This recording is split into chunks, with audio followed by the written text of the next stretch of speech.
Movie की शुरुआत में हमें साउथ कोरिया के मशहूर यूडो आइलैंड का नज़ारा दिखाई देता है, जहां लगभग हर दिन 7 ट्रिलियन रुपये का ट्रांजैक्शन होता है। इसी वजह से इस आइलैंड को कोरिया की इकोनॉमी का दिल भी कहा जाता है।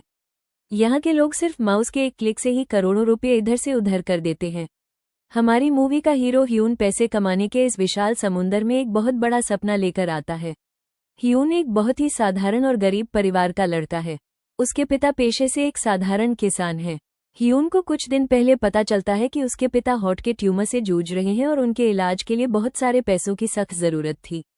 इसी वजह से ह्यून चाहता है कि बहुत सारे पैसे कमाकर अपने परिवार को एक अच्छी जिंदगी दे। लेकिन ह्यून अच्छी तरह जानता है कि इस शहर में पैसों के बिना इंसान की कोई कीमत नहीं है।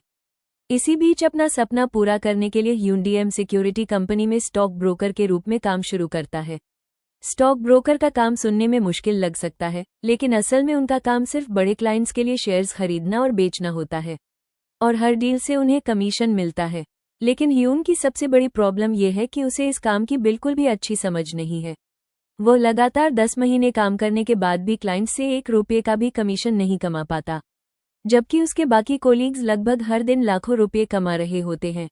और वहीं ह्यून का ये 0% कमीशन उसके लिए वाकई बहुत शर्म की बात बन चुका था, जिसकी वजह से ऑफिस के सभी लोग उसकी इस हालत का मजाक उड़ाते रहते हैं और पूरा दिन उस पर हंसी मजाक करते हैं।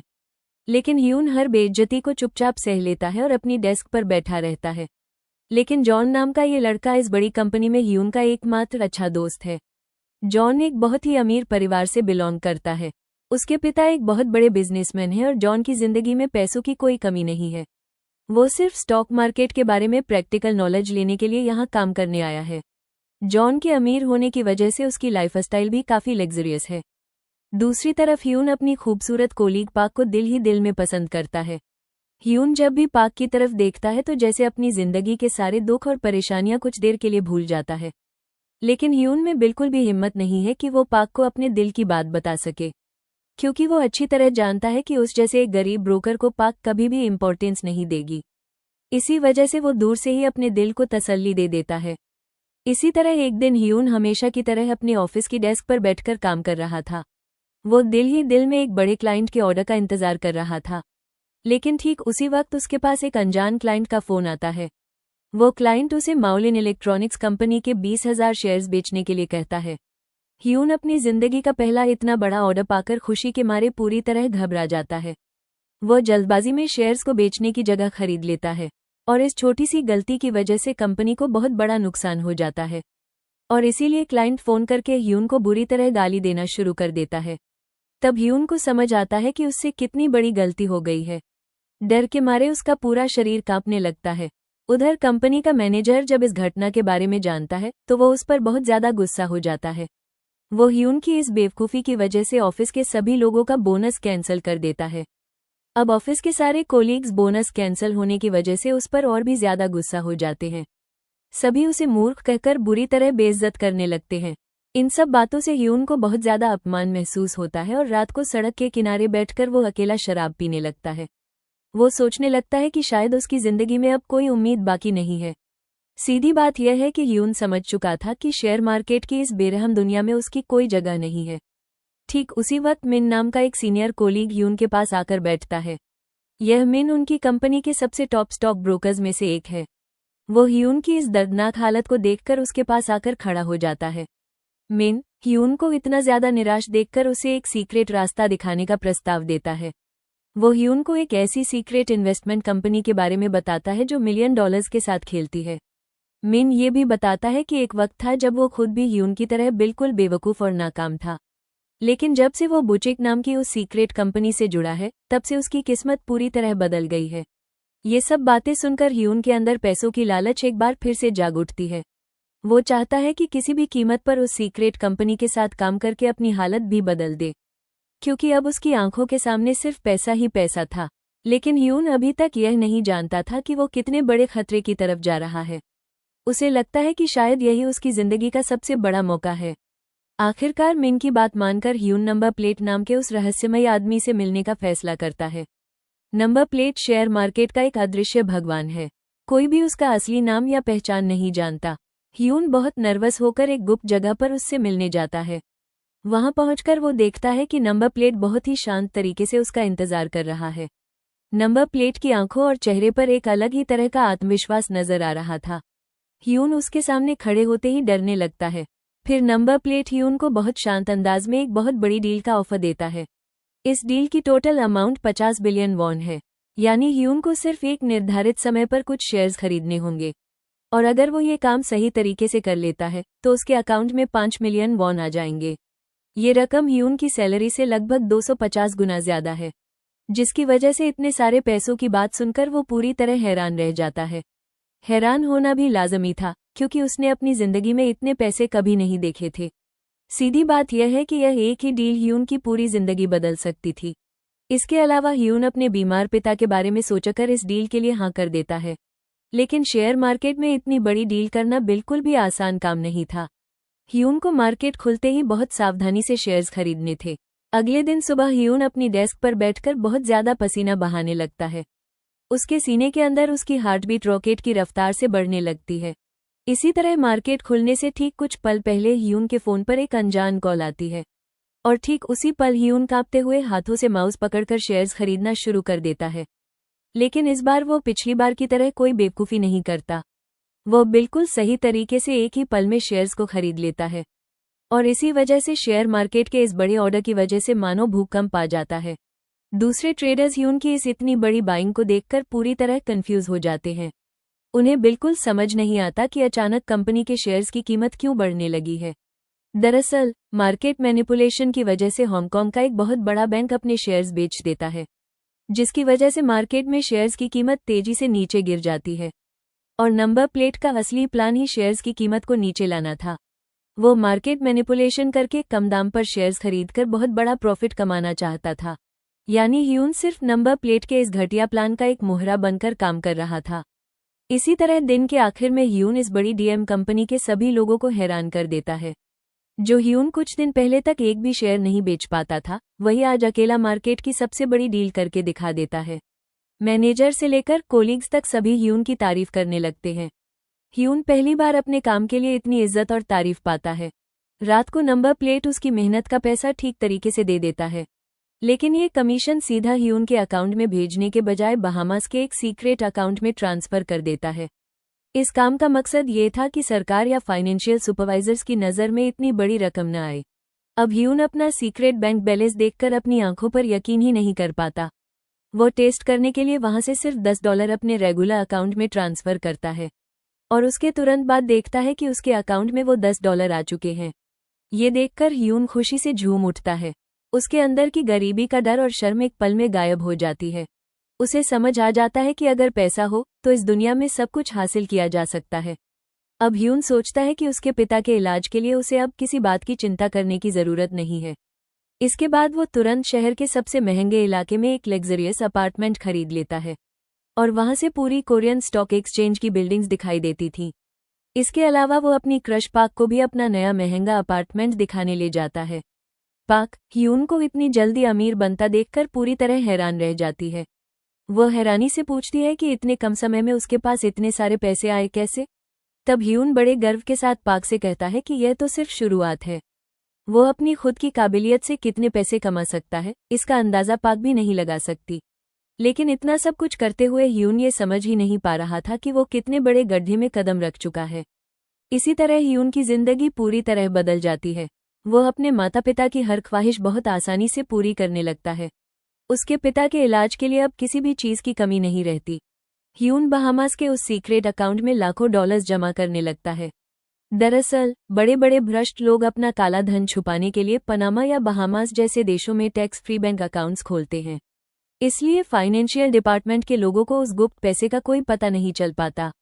अब ह्यून भी उस काले धन का पहाड़ जमा करके अपनी जिंदगी को बिल्कुल राजा की तरह जीने लगता है। वो काम के बीच वेकेशन मनाने के लिए सीधा बहामास चला जाता है। वहां घूमने के दौरान एक दिन उसकी मुलाकात रॉय नाम के एक अमेरिकन इन्वेस्टर से होती है। रॉय न्यूयॉर्क के एक बहुत बड़े इन्वेस्टमेंट फंड को मैनेज करता है। इसके बाद दोनों अपने बिजनेस कार्ड्स एक्सचेंज करते हैं ताकि फ्यूचर में साथ काम कर सके। इसका मतलब तुम समझ ही सकते हो कि ह्यून अब पहले वाला डरा हुआ या साधारण लड़का नहीं रहा। इसी तरह वेकेशन से लौटकर ह्यून अपने नए अपार्टमेंट में वापस आता है। लेकिन उसकी यह खुशी ज्यादा देर तक टिक नहीं पाती। बिल्डिंग की लॉबी में उसका सामना हान जी चुल नाम के एक आदमी से होता है। ये हान कोरिया की फाइनेंशियल सुपरवाइजरी सर्विस का एक तेज इन्वेस्टिगेटर है। सब लोग उसे शेयर मार्केट का शिकारी कुत्ता कहकर डरते हैं। हान सीधा ह्यून से उसकी हाल ही की बड़ी डील्स के बारे में पूछताछ शुरू कर देता है। वो ह्यून को समझा देता है कि उसके इस अचानक अमीर बनने के पीछे जरूर कोई काला राज है। अब ह्यून हान की बातें सुनकर अंदर ही अंदर बहुत डर जाता है, क्योंकि हान शेयर मार्केट के सभी अपराधियों के लिए एक जीता जागता खौफ है। इसलिए वो एक बार किसी पर शक कर ले तो आसानी से उसका पीछा नहीं छोड़ता। सीधी बात यह है कि हान की यह अचानक एंट्री ह्यून के सजाए हुए सपनों को एक बड़ा झटका दे देती है। दरअसल हान शेयर मार्केट के अपराधियों को पकड़ने के लिए बहुत ही अजीब टेक्निक्स का इस्तेमाल करता है। वो ट्रेडिंग डेटा एनालिसिस करके बहुत आसानी से लोगों को मार्क कर लेता है। हान ह्यून को स्प्रेड कंपनी की उस असामान्य डील की याद दिलाता है। वो कहता है कि आम ब्रोकर्स बिना समझे कभी भी इतनी बड़ी अमाउंट का रिस्क नहीं लेते। इसलिए ह्यून की वो डील शुरू से ही हान को बहुत ज्यादा सस्पिशियस लगी थी। अब ह्यून खुद को संभालते हुए हान से बचकर निकलने की कोशिश करता है। वो बड़े कॉन्फिडेंस के साथ कहता है कि क्लाइंट ने ऑर्डर दिया था, इसलिए उसने शेयर्स खरीदे। लेकिन असल में ह्यून बाहर से चाहे जितना कॉन्फिडेंट दिख रहा हो, अंदर से उसकी हालत बिल्कुल खराब थी, क्योंकि वो समझ चुका था कि हान अब उसके पीछे लगा रहेगा, और अगर एक बार उसके खिलाफ कोई सबूत मिल गया तो उसका सब कुछ खत्म हो जाएगा। सीधी बात यह है कि ह्यून अब एक अदृश्य खतरे के जाल में पूरी तरह फंस चुका था। आखिरकार कोई और रास्ता न देखकर ह्यून सीधा नंबर प्लेट के पास चला जाता है। वह हान की इस सख्त इन्वेस्टिगेशन के बारे में उसे सब कुछ विस्तार से बता देता है। ये सब सुनकर नंबर प्लेट बिल्कुल शांत तरीके से हल्की सी मुस्कुराहट देता है।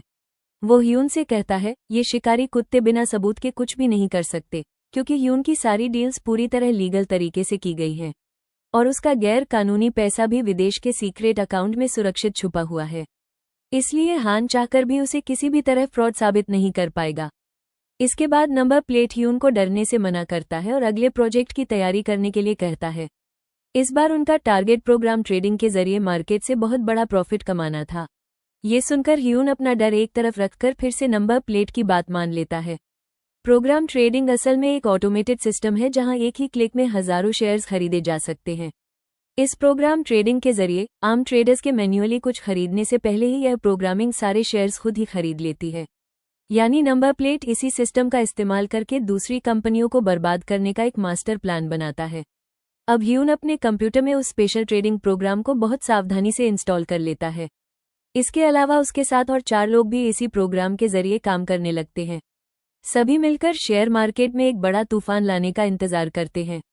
लेकिन इसी बीच पुलिस ऑफिसर हान पहले ही ह्यून के ऑफिस के बाहर उस पर नजर रखना शुरू कर चुका होता है।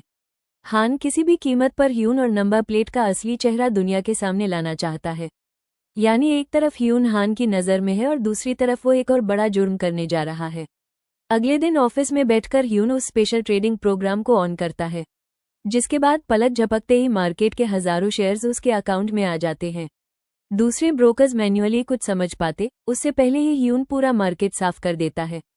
अब इस ऑटोमेटेड सिस्टम की वजह से वो अकेला ही सारे शेयर्स खरीदकर बहुत बड़ा प्रॉफिट जनरेट कर लेता है। उसकी यह हैरान कर देने वाली परफॉर्मेंस देखकर पूरा ऑफिस सच में सन्न रह जाता है। इस काम की वजह से ऑफिस का बॉस उसे broker of the year award देकर सबके सामने सम्मानित करता है। इसके अलावा अब ह्यून के आसपास सिर्फ बड़े बड़े क्लाइंट्स आने लगे थे और उसकी जिंदगी पैसों से भर चुकी थी। यानी ह्यून अब डीएम सिक्योरिटी कंपनी का सबसे महंगा और सबसे सक्सेसफुल ब्रोकर बन चुका है। जो लड़का सिर्फ कुछ दिन पहले तक बिल्कुल साधारण और बेवकूफ माना जाता था, वही आज एक सक्सेसफुल ब्रोकर बन गया है। लेकिन इस मुकाम तक पहुंचने के लिए उसने जो रास्ता चुना था वो सही था या गलत, ये हमें थोड़ी देर बाद पता चलेगा। खैर, ह्यून के पास जब बहुत सारा पैसा आ जाता है तो उसका स्वभाव भी पूरी तरह बदल जाता है। वो पैसों के घमंड में अपने पुराने दोस्तों को भूलने लगता है। वो लग्जरी गाड़ियों में घूमता है और खुलकर पैसा उड़ाता रहता है। यहाँ तक कि वो अपनी क्रश पाक के साथ भी बहुत बुरा बर्ताव करने लगता है। जब पाक को एहसास होता है कि पैसों के लालच में ह्यून कितना नीचे गिर चुका है, तो वो उससे नफरत के साथ हमेशा के लिए छोड़कर चली जाती है। लेकिन यहीं से उसकी जिंदगी का डाउनफॉल शुरू होता है। ह्यून की इल्लीगल डील्स की वजह से डीएम कंपनी में सख्त इन्वेस्टिगेशन शुरू हो जाती है। इसी परेशानी की वजह से मिन नाम के उस सीनियर ब्रोकर की अचानक नौकरी चली जाती है। अब मिन अपनी नौकरी खोने के लिए पूरी तरह ह्यून को ही जिम्मेदार ठहराता है। मिन उसके साथ बहुत बड़ा झगड़ा करता है और गुस्से में ऑफिस छोड़कर चला जाता है। यानी ह्यून चाहे पैसों के पहाड़ पर चढ़ गया हो, लेकिन अपने करीबी लोगों से वो एक एक करके हारने लगता है। लेकिन उस वक्त ह्यून इन सब इमोशनल ड्रामास पर बिल्कुल भी ध्यान नहीं देता। वह नंबर प्लेट के साथ एक के बाद एक घटिया डील्स करता रहता है। लेकिन धीरे धीरे नंबर प्लेट का असली चेहरा ह्यून के सामने साफ होने लगता है। दरअसल नंबर प्लेट सिर्फ शेयर्स खरीदकर प्रॉफिट कमाने वाला इंसान बिल्कुल नहीं था। वो जानबूझकर साजिश करके कई प्रॉफिटेबल कंपनियों को बर्बाद कर देता था। फिर उन कंपनियों के शेयर्स बहुत ही सस्ते दाम पर खरीदकर पूरी कंपनी पर कब्जा कर लेता था। और उसके इस घटिया काम की वजह से बहुत से आम ब्रोकर्स पूरी तरह बर्बाद हो जाते थे। ह्यून को ये सारी बात तब समझ आती है जब चांगगू नाम का एक सीनियर ब्रोकर सुसाइड कर लेता है। इसी पल ह्यून को एहसास होता है कि नंबर प्लेट कितना खतरनाक और बेरहम इंसान है। उसके लिए इंसान की जान से ज्यादा पैसों की कीमत थी।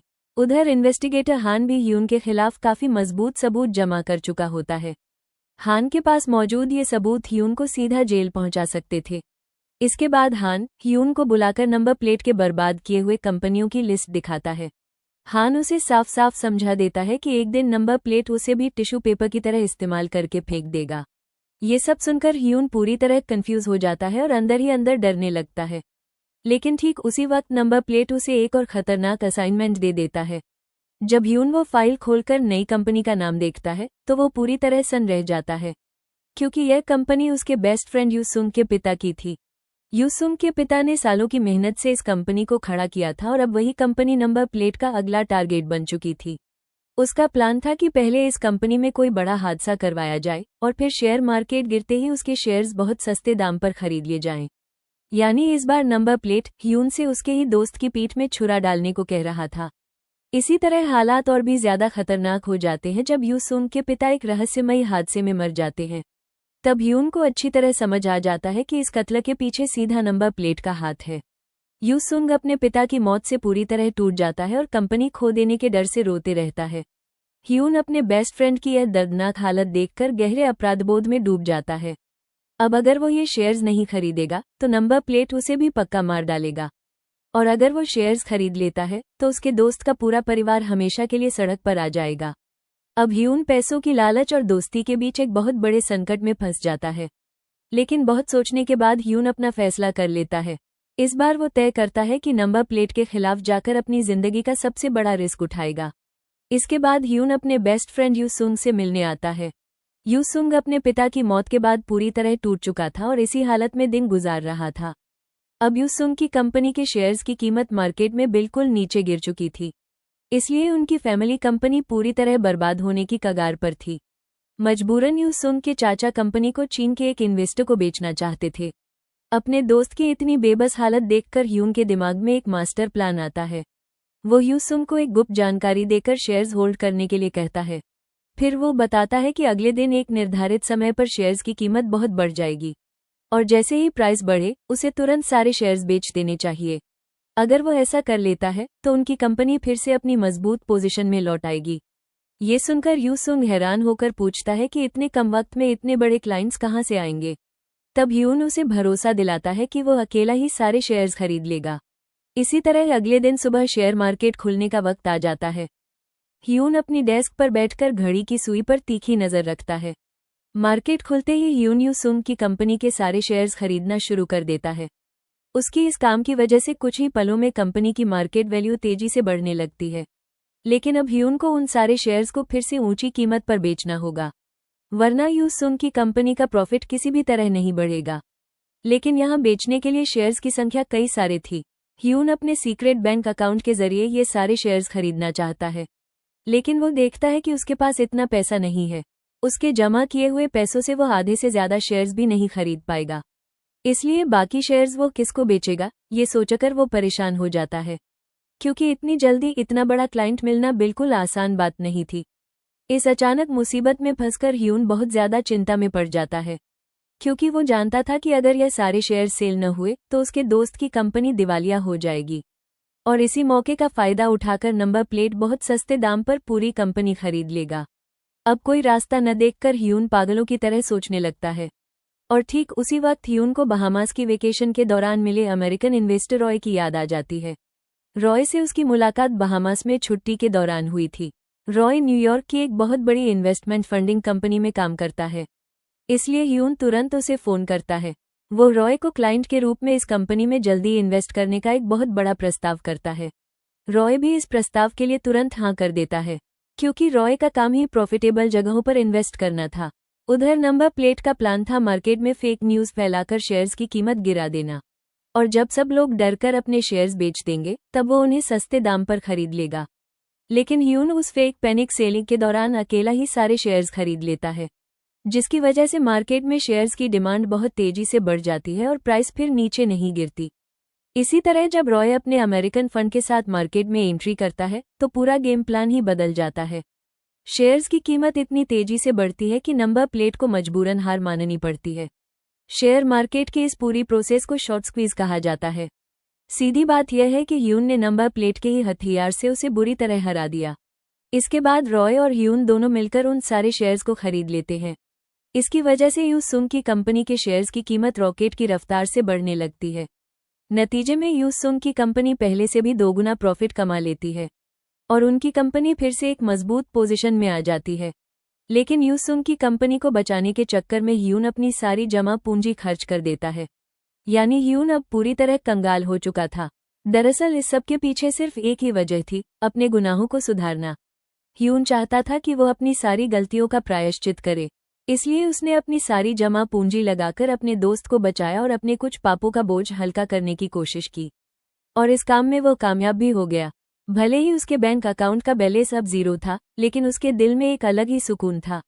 लेकिन ह्यून के इस मास्टर प्लान की वजह से नंबर प्लेट को बहुत बड़ा नुकसान उठाना पड़ता है। यू सुंग की कंपनी पर कब्जा करने का उसका सपना हमेशा के लिए टूट जाता है। इस डील के हाथ से निकल जाने की वजह से उसे लगभग 30 बिलियन वॉन का नुकसान होता है। इसीलिए ह्यून की इस बड़ी गद्दारी से वो गुस्से से पागल हो जाता है। वो तुरंत ह्यून को फ़ोन करके मिलने के लिए बुलाता है, और ह्यून भी अच्छी तरह जानता था कि नंबर प्लेट अब उसे जिंदा नहीं छोड़ेगा। इसके बाद वो एक सबवे स्टेशन पर नंबर प्लेट से मिलने की तैयारी करता है। लेकिन यहाँ हम देखते हैं कि ह्यून के चेहरे पर अब डर का कोई निशान नहीं था। वो अपने सारे डर को हराकर खाली हाथ मौत का सामना करने जा रहा था। यानी ह्यून अब एक ऐसे खेल में उतर चुका था जहां उसके पास खोने के लिए अब कुछ भी नहीं बचा था। इसी तरह ह्यून स्टेशन पर जाकर नंबर प्लेट के सामने खड़ा हो जाता है। नंबर प्लेट उसकी इस हिम्मत को देखकर थोड़ा हैरान हो जाता है। फिर वो अपने इतने बड़े नुकसान का हिसाब उससे मांगता है, लेकिन ह्यून बिल्कुल शांत आवाज में कहता है, मुझे माफ कीजिए, मैं अपने दोस्त की कंपनी को बर्बाद नहीं होने दे सकता था। ये सुनकर नंबर प्लेट गुस्से से भर उठता है। वो कहता है, तुम जानते हो इस गद्दारी की सजा क्या होती है? तुम्हारा अंजाम भी पाक और मीन की तरह होगा। इतना कहकर वो ह्यून की तरफ बढ़ता है और उसके कपड़ों की तलाशी लेना शुरू कर देता है। तभी उसे ह्यून के कोट के अंदर छुपा हुआ एक माइक्रोफोन मिल जाता है। दरअसल ह्यून ने बहुत ही चालाकी से उनकी पूरी बातचीत रिकॉर्ड कर ली थी, ताकि पुलिस के पास उसके खिलाफ सारे सबूत मौजूद रहें। उसी माइक्रोफोन के जरिए हान, जी चुल और क्राइम डिपार्टमेंट के अधिकारी उनकी सारी बातें सुन रहे थे। इसी वजह से हान तुरंत अपनी टीम के साथ स्टेशन पर पहुंच जाता है। पूरा स्टेशन चारों तरफ से घेर लिया जाता है और नंबर प्लेट के पास भागने का कोई रास्ता नहीं बचता। पुलिस नंबर प्लेट को गिरफ्तार कर लेती है और उसके पूरे अपराध के साम्राज्य को तोड़कर बिखेर देती है। लेकिन ह्यून पहले ही समझ चुका था कि चाहे वो पुलिस की कितनी भी मदद कर ले, आखिर में वो खुद भी एक क्रिमिनल ही है। इसलिए वो सबकी नज़रों से बचकर चीन जाने वाली एक ट्रेन में चढ़ जाता है। ये देखकर हान उसे फ़ोन करता है और कहता है, तुम हमारे सबसे बड़े गवाह हो, तुम्हें किसी बात का डर नहीं है। लेकिन ह्यून एक मुस्कान के साथ जवाब देता है, मैं किसी पर भी भरोसा नहीं करता, क्योंकि गवाह से आरोपी बनने में ज्यादा वक्त नहीं लगता। इतना कहकर वो फ़ोन काट देता है और चलती हुई ट्रेन से गायब हो जाता है। उसकी यह मुस्कान यह इशारा करती है कि शायद अब वो बहुत चालाकी से भाग रहा है। हो सकता है उसने पहले ही अपने सीक्रेट बहामास अकाउंट से कुछ पैसे अलग कर लिए हों। यानी ह्यून ने अपनी चालाकी से पूरे सिस्टम को हराकर खुद को सुरक्षित कर लिया, क्योंकि अब वो पहले वाला साधारण ब्रोकर नहीं रहा था, बल्कि शेयर मार्केट का एक बहुत बड़ा प्लेयर बन चुका था। और उस मुस्कान से यह एहसास होता है कि ह्यून अब एक मास्टर बन चुका है। शायद उसने फैसला कर लिया है कि अब वो नंबर प्लेट की जगह लेगा और पूरे देश के शेयर मार्केट को कंट्रोल करेगा। इसी जबरदस्त सीन के साथ यह शानदार मूवी यहीं खत्म हो जाती है।